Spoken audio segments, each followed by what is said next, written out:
Hello everyone, I'm Shubhadeep. Today we are at the Birmingham Mac Centre, the Midland Art and Culture Centre in Birmingham, UK, and we are here to watch the premiere of While We Watched, the documentary film, the award-winning documentary film by Vinay Shukla on the life of or the work of Ravish Kumar, Magsaysay award-winning journalist. So this is the Mac Centre. If you see right behind you, this is where we are going to see the documentary itself, and hopefully we have a Q&A with Vinay Shukla, and if we are able to do that, then we will upload it, and then this video will make sense, else this will never go online. So if it went online, that means we have a Q&A with Vinay Shukla. So fingers crossed. See you soon, guys.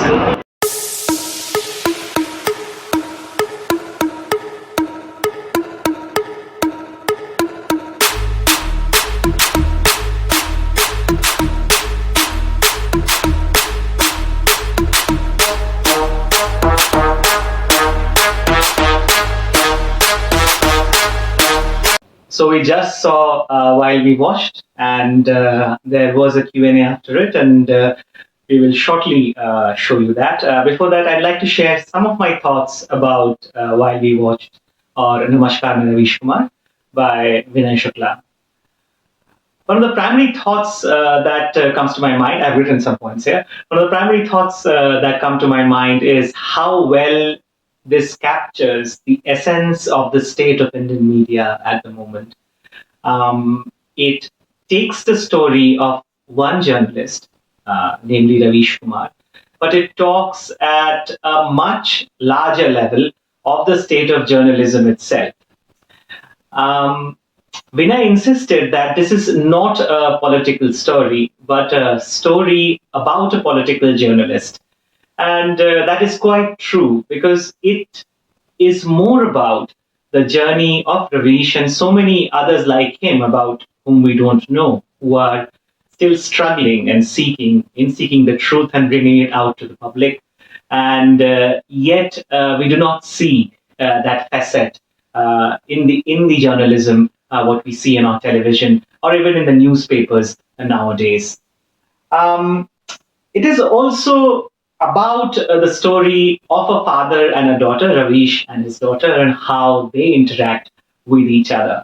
And it also shows aspects of Ravish's life with his wife, the intensity of how they react to the constant threats which they keep on getting, or when the cars keep on following them. You can see the uncomfortableness, the tension on the face of Ravish as well as his wife Nayana, and then constantly about quite a few times during the documentary, Ravish says, "Maybe I cannot do this anymore." But very next day, we again see him saying those words that made him famous, "Namaskar, Ravish Kumar," for another story which he wants to do about a student or a job or the political situation across India.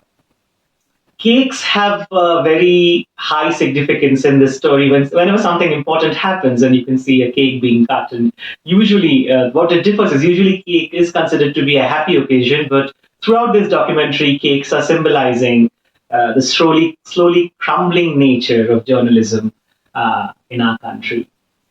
And finally, I'd like to also say, and you would see more of it in the Q&A which follows this, we can say, a review or my thoughts on While We Watched, is that it is not only about a journalist who has a particular ideology as well. Irrespective of what the ideology of a journalist might be, right wing, left wing, or centrist, or whatever they want to call themselves or align themselves, the fundamental problems of journalists across the industry is that there isn't enough security for the journalist, even from a job point of view, a career point of view, and also from a life point of view. Countless number of journalists have lost their lives who cover issues at the ground level, at the basic level, and also at the national level. So I think this is one of the things where we have to understand that the condition in which the journalists in India work, whether they work for a big media house or they work at the local level, is is very dangerous, with literally very little security for their life as well as their careers.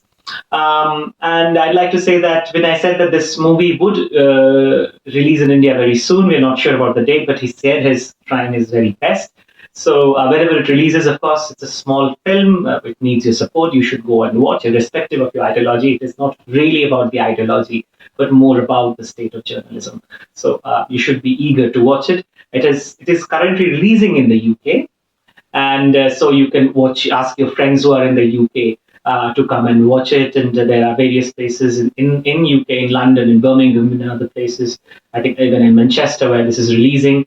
And you can ask the people whom you know, or your friends and family, to support the film. Go and watch the film. It's a very important film for our times.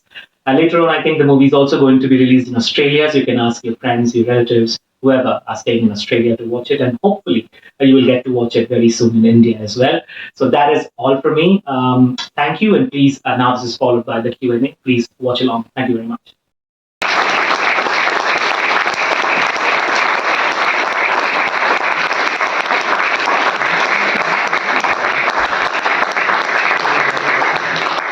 Thanks so much for coming to the mat today. I really appreciate it. So I have a few questions, but I'll also be really keen to hear what the audience has to ask you about this film. So I think we've all become very, very desensitized to news and to the people who make news, who create news.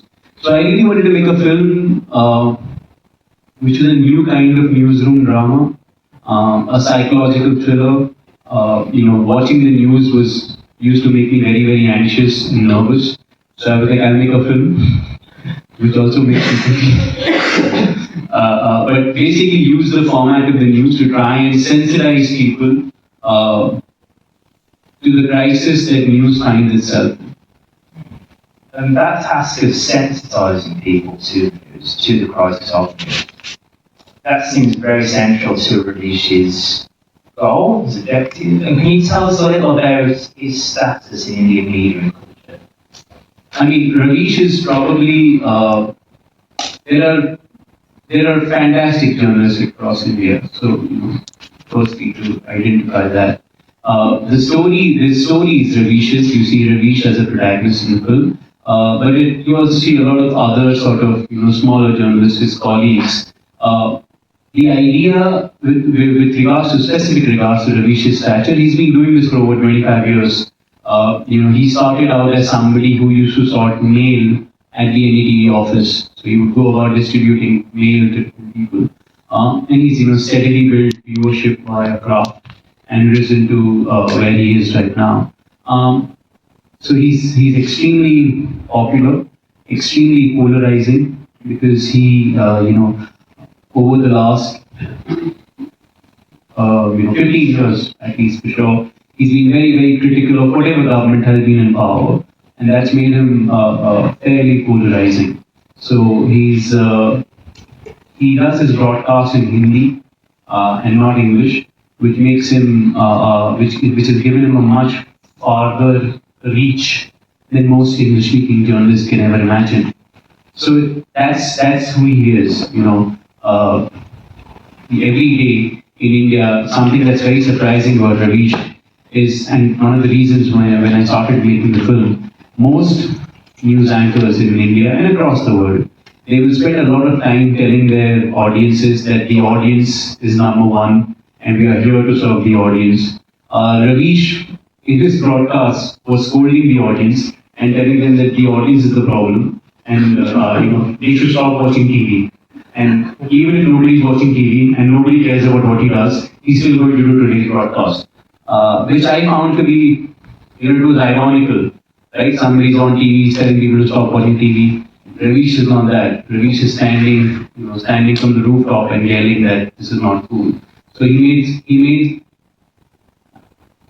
brought the crisis of the news forward in a way that appealed to me, and so that's why I took the title.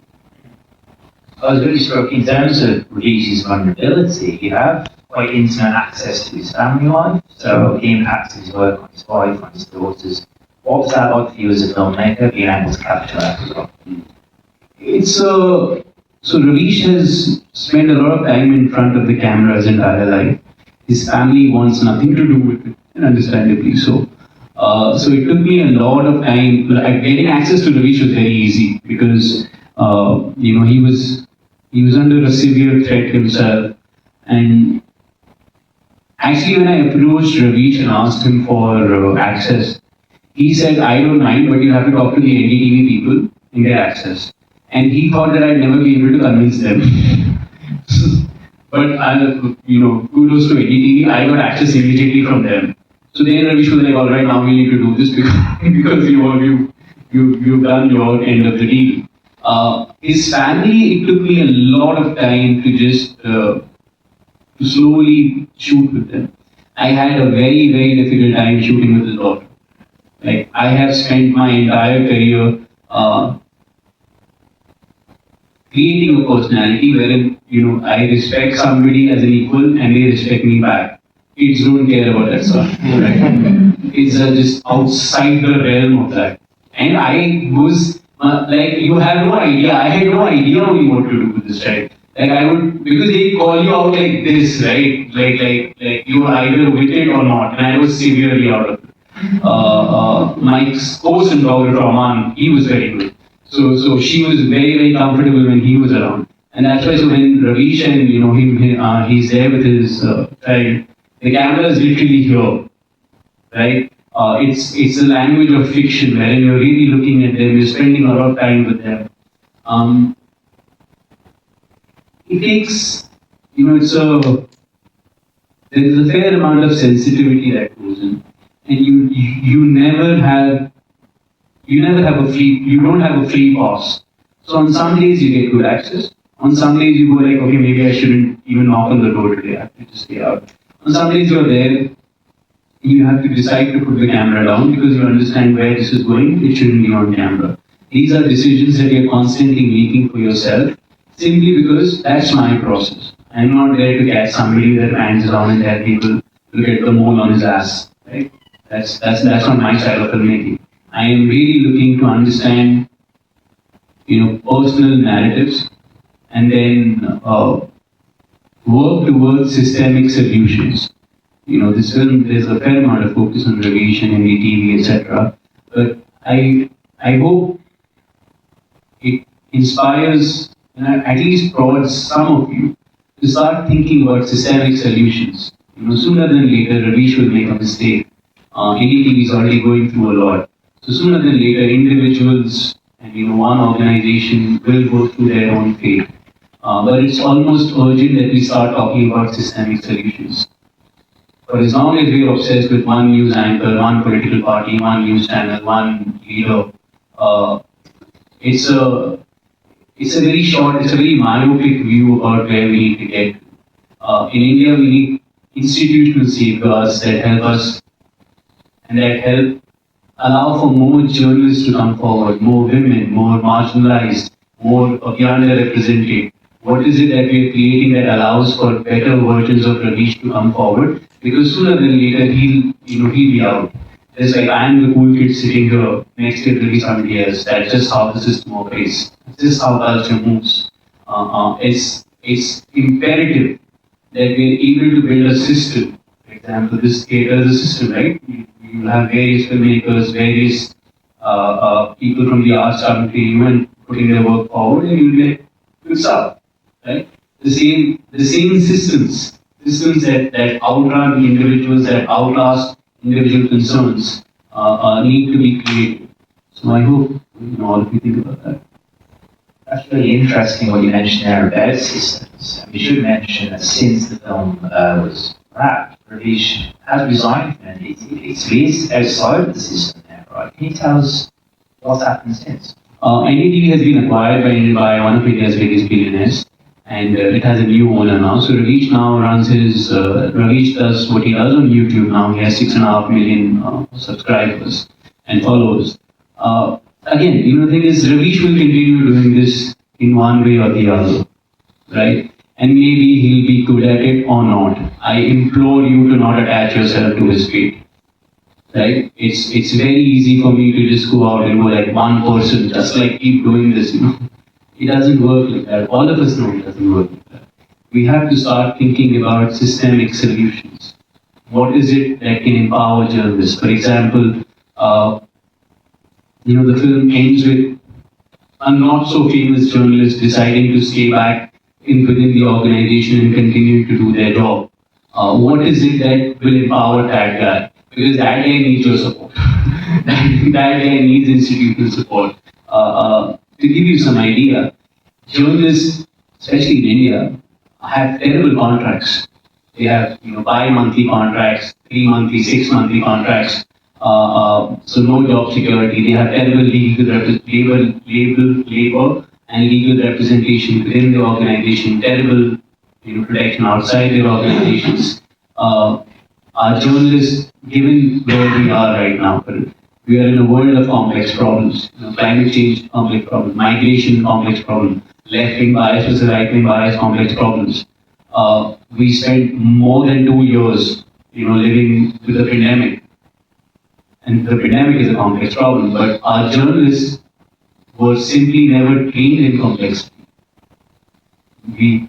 You have newsrooms and people wearing similar clothes, but that doesn't mean they have access to same resources. People come from very, very different backgrounds, and so it's almost imperative that news organizations spend time training their journalists in complexity, right?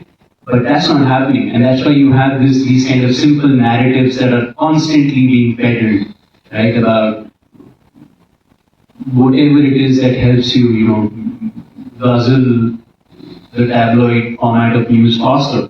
Trust me, I don't have so much of a problem with tabloid journalism or whatever, because I think we've already crossed that bridge. My thing is that whoever is there at the bridge and whoever is distributing the tickets should be highly educated or should be very well informed, should be trained in complexity. There is a fair amount of craft and trade. Like for example, I'm coming to you with a film that has, I hope, a fair amount of craft and complexity involved, because that's what we're here to do, right? I'm hoping that people come to films not just for entertainment but for meaning, right? And meaning, if there is subtlety to it, if there is beauty to it, if it's looking out into the future and telling and saying that it can be better for all of us, I think that's something that we should aspire to. So there's a fair amount of work that can be done within journalism to make things easier for our journalists. Thank you. That's a really good point, I think, to open up to the audience, perhaps. So, does anybody have any questions for Vinay? We have a roving mic at the top there. So, the lady voice at the back. And as that's happening, I should also give you a reminder, because I have been told the film is coming out this weekend. I mean, it came out on July 14th across UK. It's coming out in 40 cinemas across UK. In terms of cinemas nearby, it's coming out in the Odeon, Birmingham, New Street, Cineworld, Wolverhampton, and Phoenix, Leicester. So if you have friends in these places, if you have one friend, I guess I can see that most people here are in their 30s or up, so let's have expectation of one friend only. If you have one friend in these cities, send them across, tell them to see the film. It's very rare that a film like this gets a platform like this. People are very surprised that a film like this exists. It's taken us a whole lot of effort to bring it here.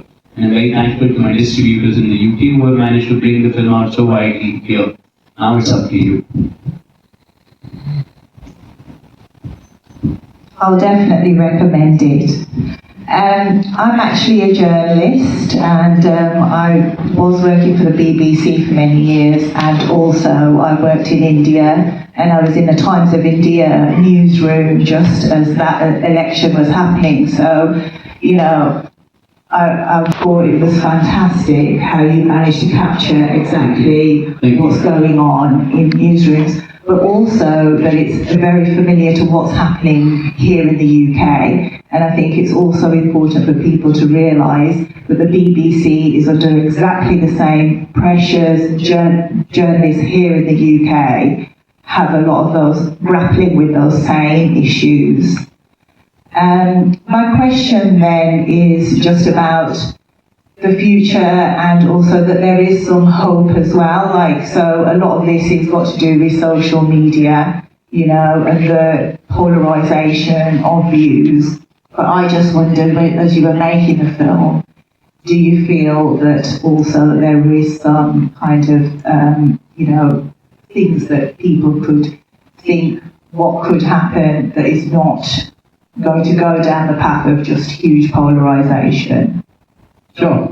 While there are parallels between what's happening across the world, I'd like to again say that there is I can imagine that it's a polarized society that all around us, and I'm sure we're all living through our own polarization. But what's happening with Indian TV news is pretty staggering, right? So I don't want to normalize that or normalize by saying equating the two. No, it's like we have a lot to recover from right now. Honestly, we're in the shit. Yeah. So I'm sure it's pretty hard. And my only job is to try and sensitize people to the struggle of the news, right? I have some ideas regarding complexity and embracing complexity. I don't have all solutions. I'll be honest with you. I don't want to walk out of here by saying you need to do these 3 things and we'll be fine. So I am not. My job here is to sensitize you to the challenges, to tell you that what my feelings are, and then hopefully you will find the solutions. Right? There is no one solution that works for all, and I definitely don't know what's happening in the UK to confidently tell you this is what you should be doing. I mean, one of the things that I thought was good was after that election, they really cut, like WhatsApp did a structural thing, so you're not allowed to forward, so that there are some kind of structural solutions showing up. But that's again, so kudos to WhatsApp. Thank you. If we have a lady here.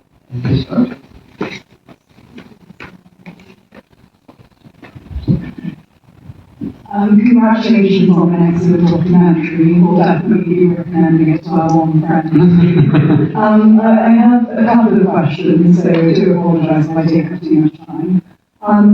So when Ravish was on the scene, when you were filming the scene where he's fielding the calls from his critics who are giving him death threats and criticising his reporting, did you ask him off camera, why are you putting yourself through this? Because on social media platforms, you can very easily kind of mute out that noise and switch off from it. So I'm quite interested to know why he'd go forward with that and what would keep him going. And I'd also be interested in your take on the impact that artificial intelligence might have in India and how this is really going to impact politics and society and shape it in the future. Thank you. Thank you. Fantastic question. First question. The thing is, with Ravish, how he justifies it that he doesn't have too many resources in the first place. So he's always relying on people calling for news and for tips as to what he needs to do. Secondly, his thing is that I don't know how to cope with this. There is such a barrage of phone calls, right? That doesn't change, that doesn't end. So it's not like this is happening for the first time. This has happened so many times that over a period of time you go like, okay, maybe I should try talking. So every time something like this happens, you're trying a new approach, right? That maybe I can talk to them. And well, I can tell you while I was shooting it, it was the most, it was disconcerting to shoot. Because here was a guy, I thought he's going through some sort of a sanity slippage moment, wherein he's laughing and then he's singing and he's then laughing hysterically. It's funny at the same time, but then you're like, is this funny? I don't know, right? Because his wife was sitting right there with him, and my cinematographer, the sound person, you're watching.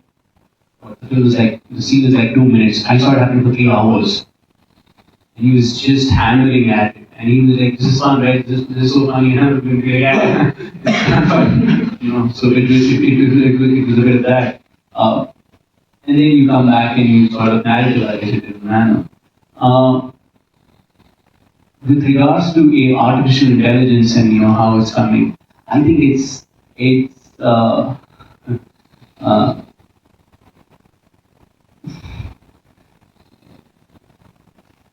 we're just not ready for what's coming our way.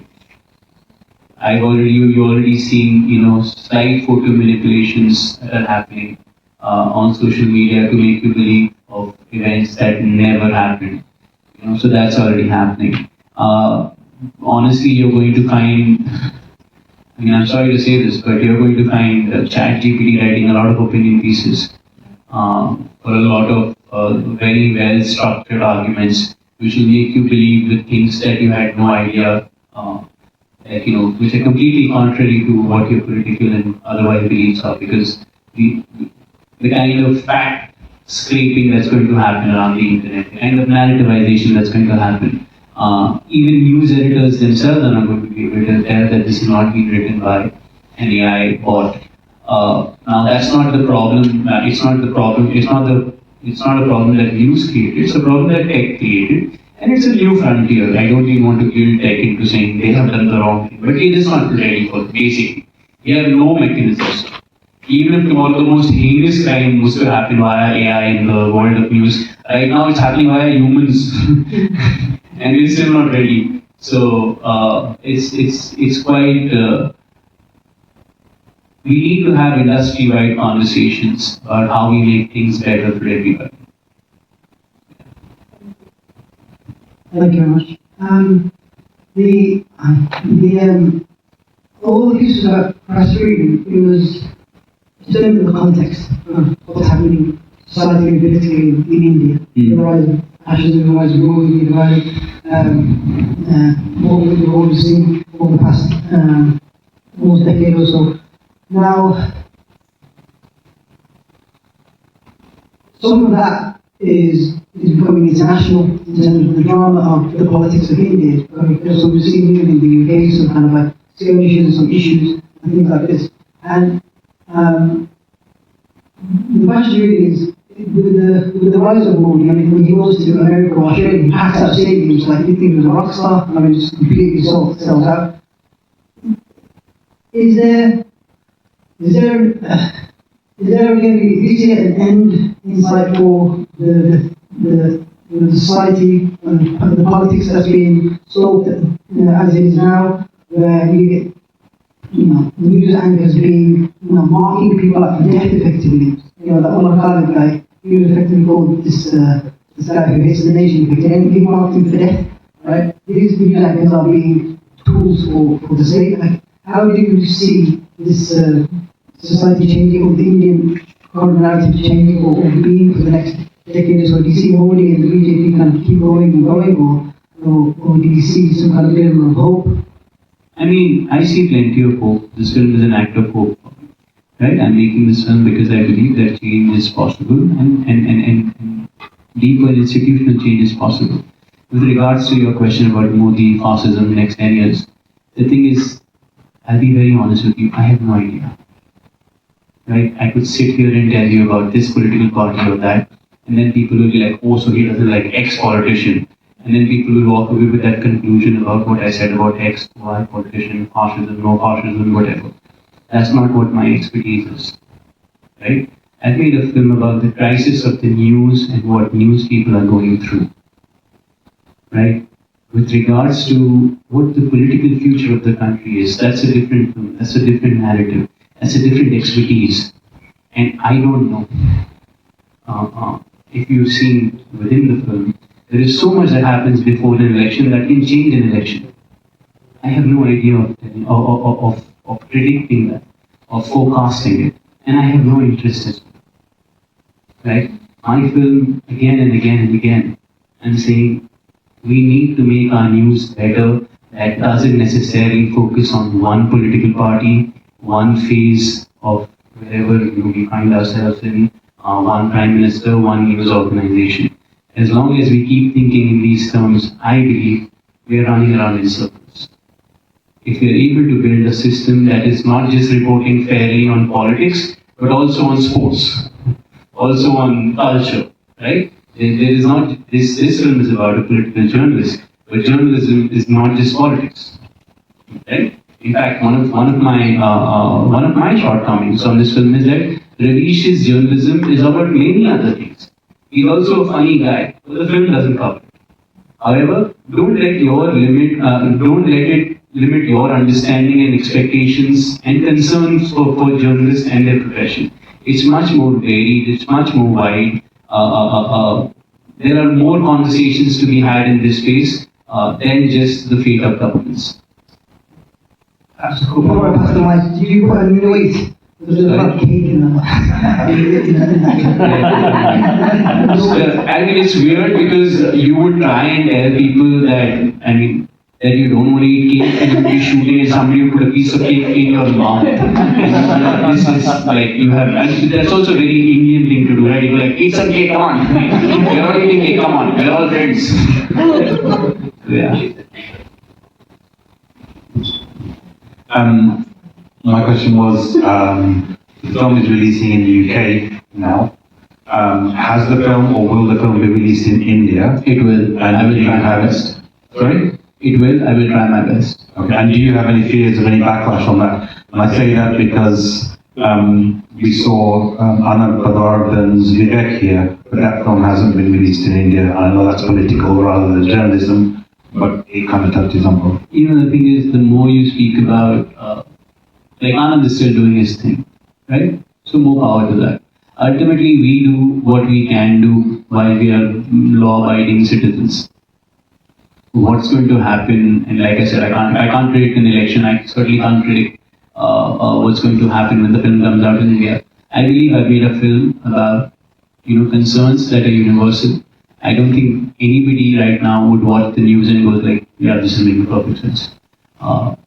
I believe I'm making a film that caters to common sense, and Isn't that the issue that you kind of mentioned within the film, that what is common sense to you and I isn't to those people who have already been, what's the word? I don't want to say indoctrinated, brainwashed, whatever you want to say, by those other types of channels. yeah, but So they won't, so there will be maybe a backlash to this film because you may be seen as anti-national. try and understand. There is room for conversation, right? I believe there's room for conversation, and that's the room that I'm going for. What will happen? I can tell you, so far I've only received love. I've been going out with this film for a year now. I've done screenings in Bombay. I've done screenings, bit by bit. You try and get to places of hope bit by bit. It's staggering. You see the Everest ahead of you, and you go like, I'm here in floaters and slippers, and can I make this? But you have no other option. I totally agree.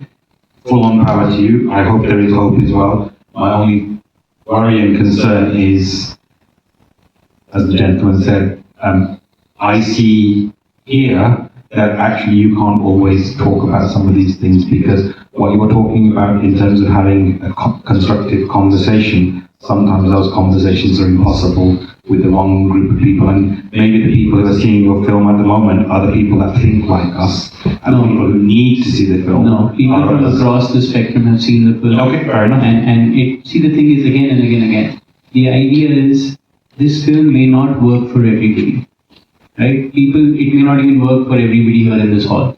I'm sure there'll be a couple of people who will be like, yeah, that's all right.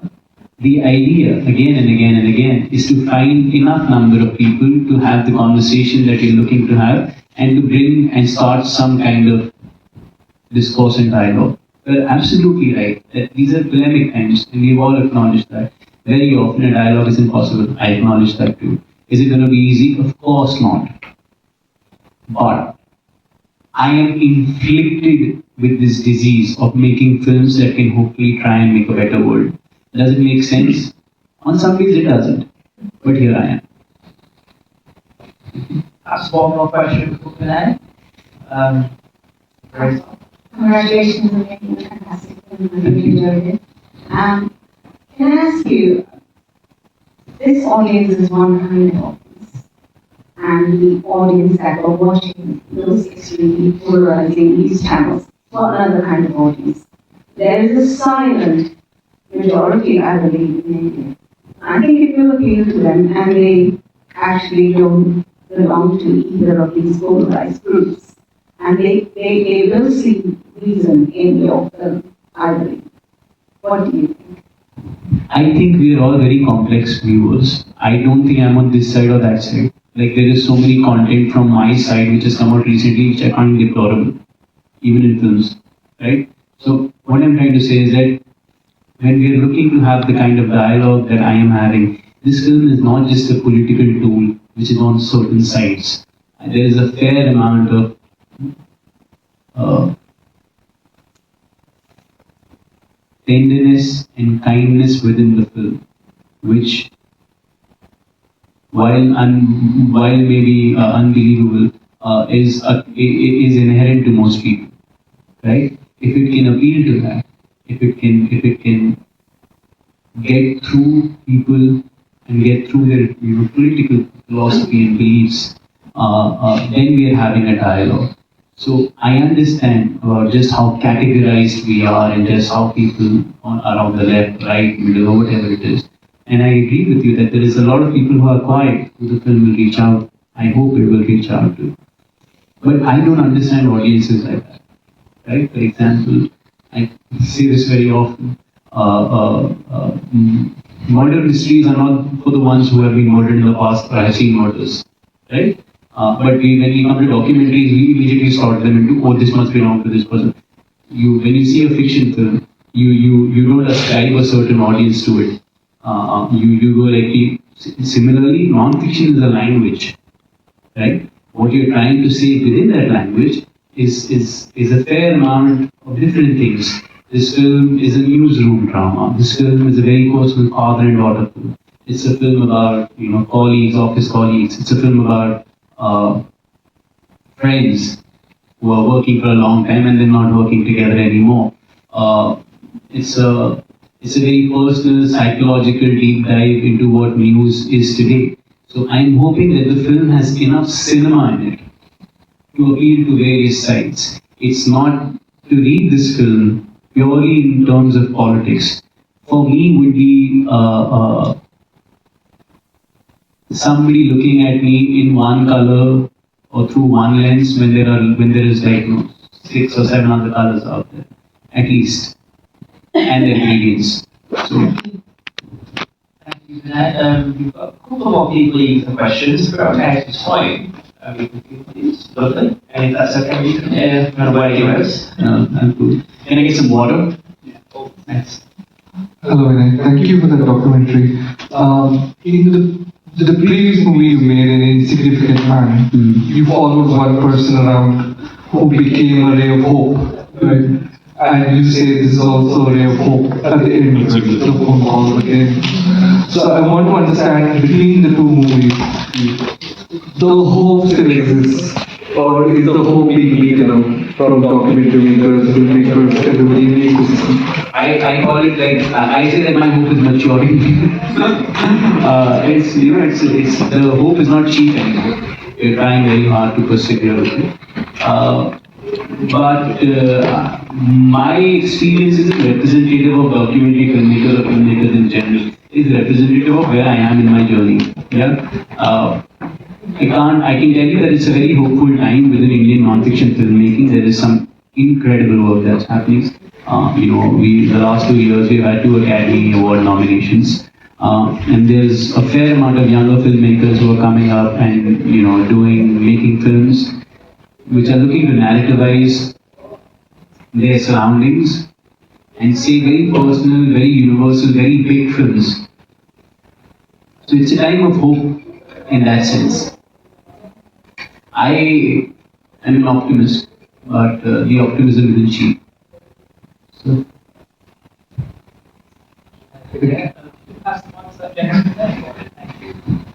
Hi, thank you very much. That was very thought-provoking.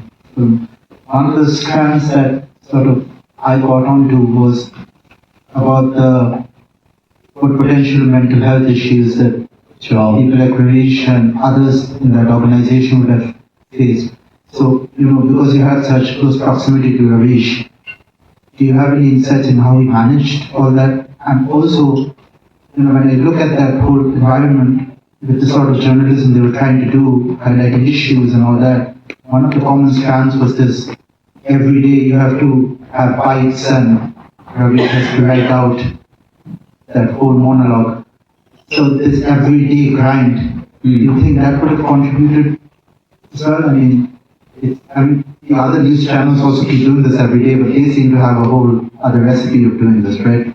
Yeah, but don't think for a second that they don't go through the same crisis. Those, like I keep saying, those who seem unlike us are very like us.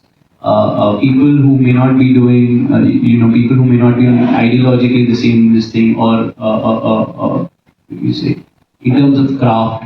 Like I keep saying, a good filmmaker and a bad filmmaker work equally hard. Nobody makes a bad film intentionally. It just turns out like that, right? So then I understand that there is a fair amount of laziness that you may inquire that you may see in other broadcasts. But they come with their own mental health issues or challenges, is what I'm saying. But coming to your earlier question about just how difficult it is getting within these newsrooms and how brutal it can be. See, the thing is, there's no way to, for example, Ravish at that point was also, he's been fighting for so long. And it's also, the fight came to him in the sense that, he came under a lot of intense scrutiny of the kinds that he's been in. So now I know that he's seeing a counselor and trying to deal with his stuff. But again, I'm saying, there is this kind of stuff exists across ideological spectrums. So we have to be sensitive to those who are not like us. Thank you. Do we have time for one more? Hi, Vinay, thank you so much for that really intimate perspective on how, basically the story of people who make stories. Thank you.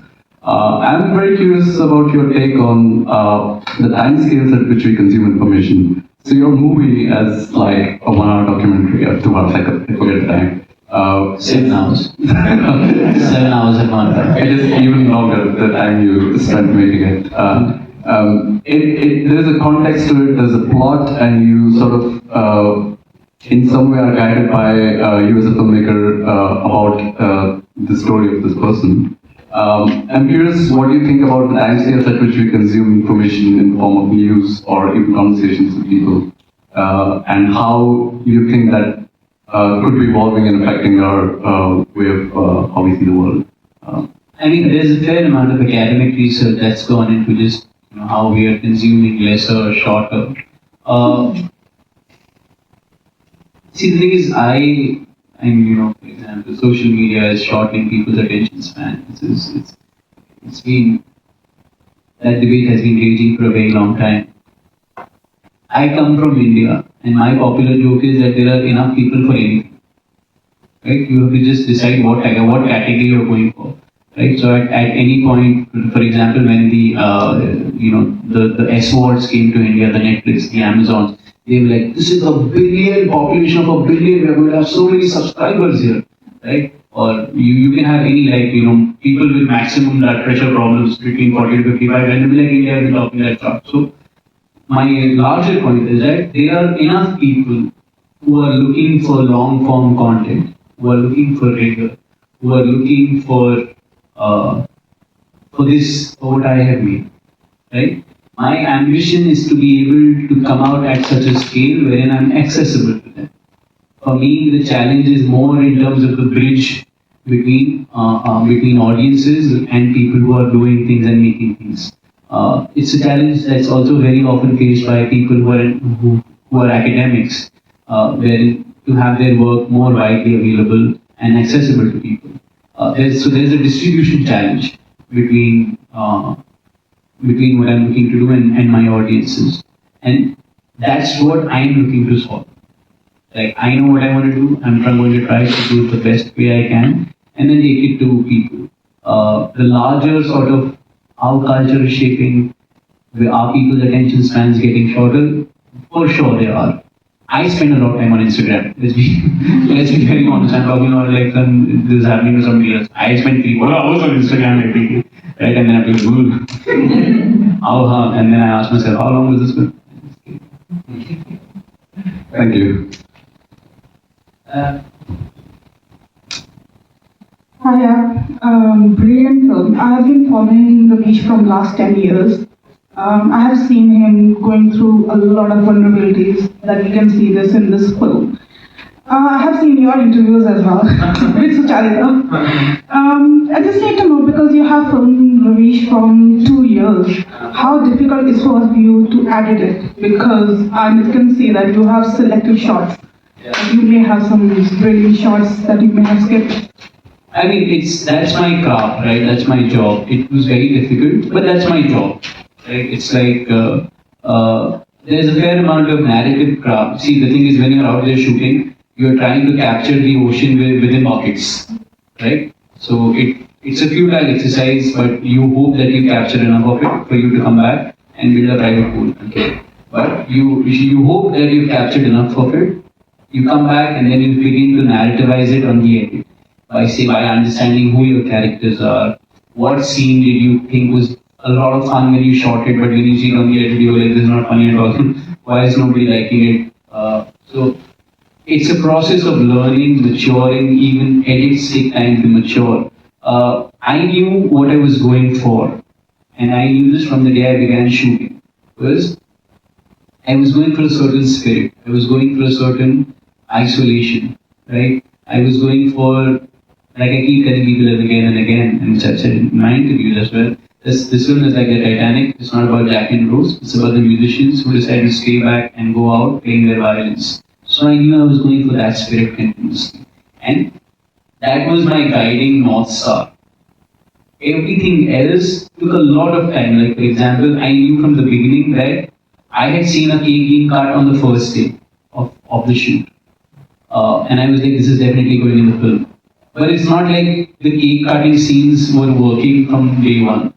Like in my initial, I can tell you, in the initial edit, people were like, there's too much cake. Is this a film about a bakery or a news office? And I was like, I feel so much. And they were like, yeah, just cut down. I can tell you clear notes that I've received where people are like, cut down the cake scenes. And for me, the cake scenes were a lot of fun because they were my homage to the Godfather films. In the Godfather films, whenever you see orange, like it's followed by a lot of gun violence. So I was like, this is, I'm going to follow cake with a lot of emotional violence. So, but it took a fair amount of craft. I also had a very, very good team. This film has been edited by Abhinav, who was the co-editor on my last film. The story has been done by Reshma. There was Aman, who was my cinematographer, who worked on all departments. Aditi, Karthik. These are all people in their mid-20s. So I would keep telling them that firstly, you shouldn't be here. You should be out there partying. But it was COVID, so they were all locked in. And so we edited the film during COVID. We drove each other mad. And we channeled all our anxiety into the edit.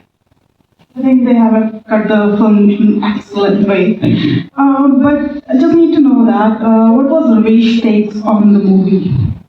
He doesn't care. I know that because every time he's always saying that, I don't care. Thank you so much. And that's a nice point to end. Thank you for speaking so elegantly and